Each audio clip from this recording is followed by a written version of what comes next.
Hi, I'm Jennifer Ledwith of Scholar Ready, and welcome to SAT Reading and Writing Review. This video focuses on a text completion question. Take a look at the question that you see before you. This is what we're working on in this video. The first thing you want to do whenever you approach an SAT reading and writing question is to read the question. Here we go.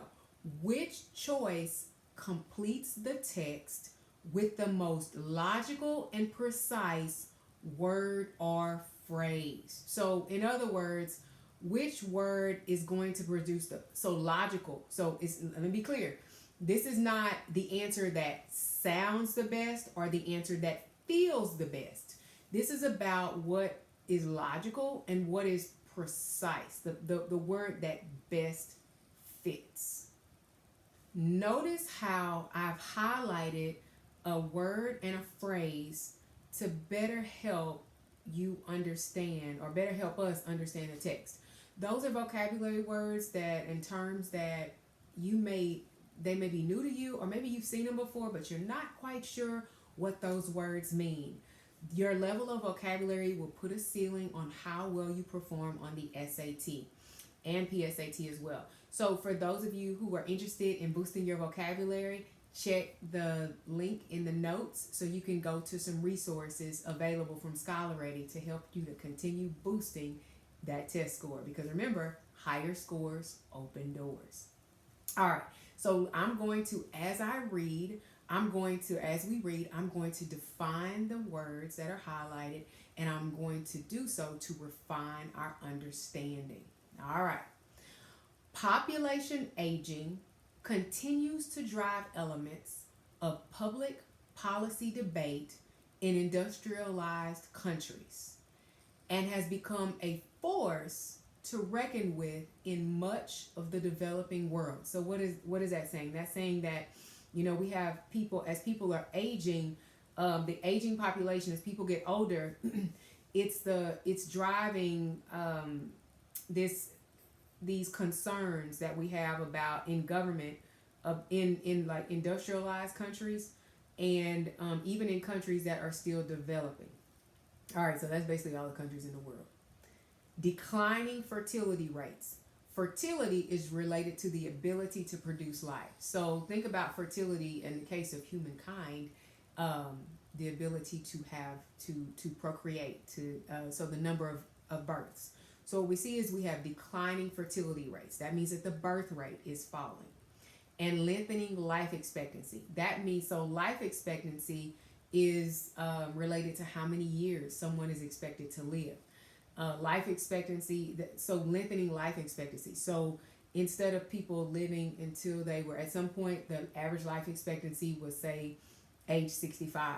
Now the life expectancy is, somewhere in the 70s, depending on the population. Could be in the 90s, depending on a person's background and environment. But so we have falling birth rates and we have longer lives. So that goes to that whole population aging concept. So declining fertility rates and lengthening life expectancy produce population age structures that are increasingly weighted toward older age groups. So that means we're having more people who are older and fewer people who are younger. As a consequence, so that means cause and effect. So because we have like older, more older people and fewer younger people, because of this shift in age structure, issues regarding social support for elderly persons take on added blank. Now, you would think that at this moment, I'm going to start plugging in the answer choices to figure out what sounds right. But we're going to do something a little different. I'm going to remind myself about the question. Which choice completes the text with the most logical and precise word or phrase? This is where I go to the text and I put the answer in my own words. So when it says, as a consequence of this shift in age, so as a consequence, so because we have more older, our population is older. We have more older people and fewer younger people. So as a consequences, and this is the shift in the age structure, issues regarding social support for elderly persons take on added. So issues regarding any kind of support for elderly persons are going to be really, really important because we just have more older people, more people living longer than we do younger people. So in my own words, I would say, hey, issues regarding, to complete that sentence, issues regarding social support for elderly persons take on added importance. Very, very important. Let's define the vocabulary and refine our understanding. So, salience. Salience means very important. Fragility means easily broken. Reverence means deep respect. And tolerance means a recognition of and a respect for differing opinions, views, or lifestyles. And that's what that's tolerance. So those are our vocabulary words. Which answer choice sounds most like what I said, which is importance? Well, A, salience. A, salience. And B, not really fragility because there's not, although older people can be more fragile depending on the older person, there's not really an indication of added fragility or added these issues becoming fragile. This is relating to the issues, not necessarily the people.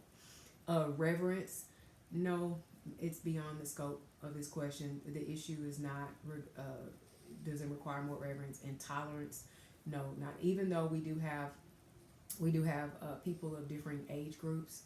This is not about tolerating people of different age groups. So my answer is A, salience. Let's see what the answer is. The answer is A, salience. All right. If you'd like to continue studying and keep preparing for your exam and, including boosting your vocabulary, visit our resources in the links in the notes. Also, subscribe to our channel. I'm Jennifer Ledwith of Scholar Ready. And remember, higher scores, open doors.